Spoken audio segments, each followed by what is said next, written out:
Welcome to சிந்து சமையல். இன்னைக்கு நான் பொரியை வச்சு 2 ஸ்நாக்ஸ் ரெசிபி பண்ணி காமிக்க போகிறேன். ஒன்று மசாலா பொரி, இன்னொன்று கார பொரி. எப்படி பண்ணுறதுங்கிறத நான் உங்களுக்கு செஞ்சு காமிக்கிறேன். ஈஸி ஸ்நாக்ஸு, ஆயிலெலாம் ரொம்ப கம்மி. நம்ம வெளியே வாங்கி ஸ்நாக்ஸ் எல்லாம் சாப்பிட்றத விட இந்த மாதிரி செஞ்சு கொடுத்தா பிள்ளைங்களுக்கு நல்லது உடம்புக்கு. ஃபஸ்ட்டு கார பொரி எப்படி பண்ணுறதுன்னு காமிக்கிறேன். அதுக்கு தேவையான பொருட்கள்: ஒரு மீடியம் சைஸ் பெரிய வெங்காயத்தை நான் கட் பண்ணி வச்சுருக்கேன். அப்புறம் 2 மிளகா வத்தல் ஒரு 1 hour தண்ணிக்குள்ளே ஊற வச்சுருக்கேன். அப்போ ரொம்ப காரம் இல்லாமல் இருக்கிறதுக்காக நான் ஊற வச்சுருக்கேன். நல்லெண்ணெய் ஒரு 1 ஸ்பூன் வச்சுருக்கேன். நிலக்கடலை ஒரு 1/2 கப்பு வச்சுருக்கேன். லெமன் ஒரு அரை பழம் வச்சுருக்கேன். பொரி வந்து 1 டம்ளர் பொரி எடுத்து வச்சுருக்கேன். இப்போ எப்படி பண்ணலான்னு காமிக்கிறேன். சும்மா ஒரு வெறும் வானலில் எண்ணெயெல்லாம் நான் ஊற்றலை. பொரியை வந்து கொஞ்சம் கிறிஸ்பியாக இருக்கணுங்கிறதுக்காக லைட்டாக வறுத்து எடுத்துக்கலாம். இதை வந்து லேசாக சூடு ஏறுற வரைக்கும். பொரியை இப்போ நான் வந்து 1 நிமிஷம் வறுத்துட்டேன். கொஞ்சம் நல்லா கிறிஸ்பி ஆயிடுச்சு. இதை வந்து ஒரு பவுலில் ட்ரான்ஸ்ஃபர் பண்ணிடலாம். இப்போ அந்த எடுத்து வச்சுருக்க நிலக்கடலையும் வறுத்து வச்சுருவோம். அதுக்கு வந்து கொஞ்சமாக எண்ணெய் சேர்த்துக்கலாம். ஒரு ஸ்பூன் அளவுக்கு எண்ணெய் சேர்த்துக்கலாம்.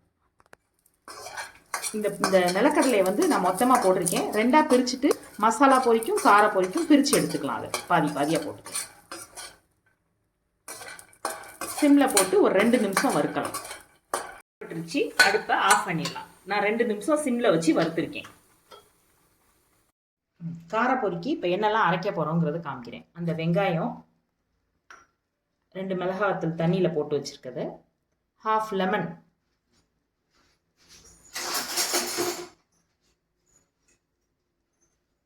அந்த அரைப்பழம் எலுமிச்சம்பழத்தை புளிஞ்சு வச்சிருக்கேன். உப்பு கொஞ்சமாக சேர்த்து அரைச்சி எடுத்துட்டு வந்துடலாம்.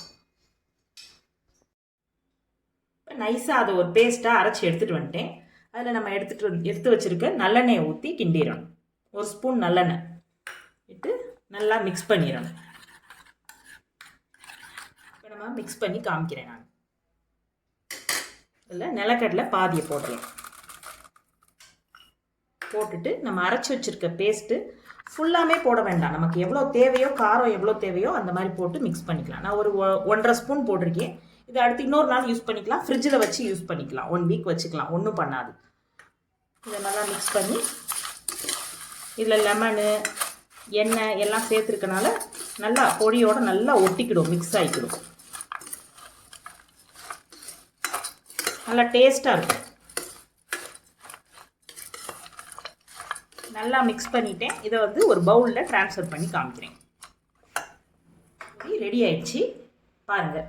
இப்போ அடுத்து நம்ம மசாலா பொரி எப்படி பண்ணுறதுன்னு நான் செஞ்சு காமிக்கிறேன். இனிமேல் நான் போடுற வீடியோலலாம் இடையில வந்து ஒரு சின்ன சின்ன டிப்ஸ் கொடுக்க போகிறேன். இது வந்து பிகினர்ஸ்க்கு ரொம்ப யூஸ்ஃபுல்லாக இருக்கும். இன்றைக்கி நான் வந்து தயிர் எப்படி உர ஊற்றுறதுங்கிறத காமிக்கிறேன்.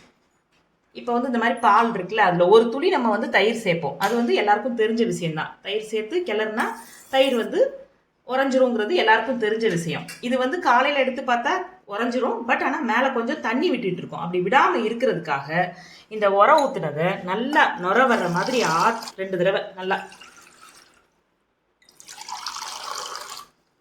இப்படி ஆற்றி மூடி வச்சோம்னா தயிர் நல்லா கெட்டி தயிர் நம்மளுக்கு கிடைக்கும். காலையில் பாருங்க, நல்லா தண்ணி விடாத கெட்டி தயிர் ரெடி ஆயிடுச்சு. மசாலா பொரிக்கு தேவையான பொருட்கள்: ஒரு பெரிய கப் அளவுக்கு பொரி எடுத்து வச்சுருக்கேன். நம்ம அப்போ அதை வறுத்தோம்ல, அந்த நிலக்கடலை கொஞ்சம் இருக்குது. ஒரு ஸ்பூன் பொரிகடலை, மஞ்சத்தூள் கொஞ்சம், கருவேப்பிலை, ஒரு மிளகா வத்தலை கிள்ளி வச்சுருக்கேன். இந்த பூண்டு 2 எடுத்து வச்சுருக்கேன். அதையும் நான் நல்லா தட்டி வச்சுருக்கேன். ஃப்ளேவர் நல்லா இருக்குங்கிறனால ஒரு தட்டு தட்டி இதில் வச்சுருக்கேன். எப்படி பண்ணுறதுன்னு பார்க்கலாம். இப்போ அடுப்பை ஆன் பண்ணிட்டேன். அதில் ஒரு ஸ்பூன் எண்ணெய் விட்டுருக்கேன், போட்டிருக்கேன். கருவேப்பிலை பொரிஞ்சு வரட்டும். இப்போ நம்ம எடுத்து வச்சுருக்கிறதெல்லாம் ஒன்றா சேர்த்துடலாம். அந்த பூண்டு தட்டி வச்சுருக்கிறதும் மிளகா வத்தலையும் போட்டுட்டேன்.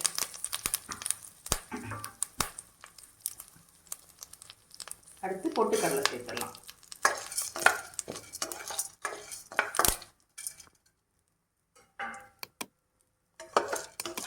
எல்லாம் ஒரு செகண்ட் வறுபட்டால் போதும். இதெல்லாம் நிலக்கடலையும் வறுத்து வச்சுருக்கோம். அதனால் அதுவும் ஒரு செகண்ட் வறுத்துட்டு மஞ்சத்தூள் சேர்த்துடலாம்.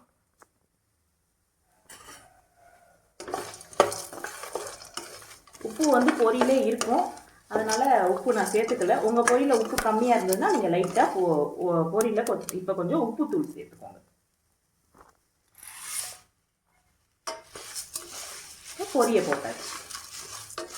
பொரியை போட்டு ஒரு நிமிஷம் வறுத்து ஆஃப் பண்ணிடலாம்.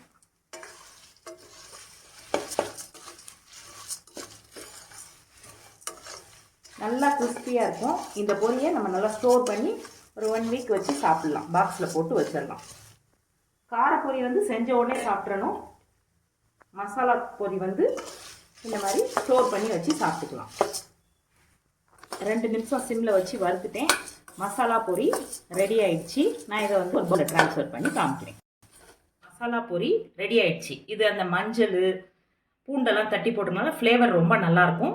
இது நம்ம பாக்ஸில் எடுத்து வச்சு ஒரு 4-5 நாள் கூட ஸ்டோர் பண்ணி வச்சு சாப்பிடலாம். இந்த 2 ஸ்நாக்ஸ் ரெசிபியும் நீங்களும் வீட்டில் ட்ரை பண்ணி பாருங்கள். கமெண்ட்டில் சொல்லுங்கள், ஷேர் பண்ணுங்கள், மறக்காமல் சப்ஸ்கிரைப் பண்ணுங்கள். நன்றி. வாழ்க வளமுடன்.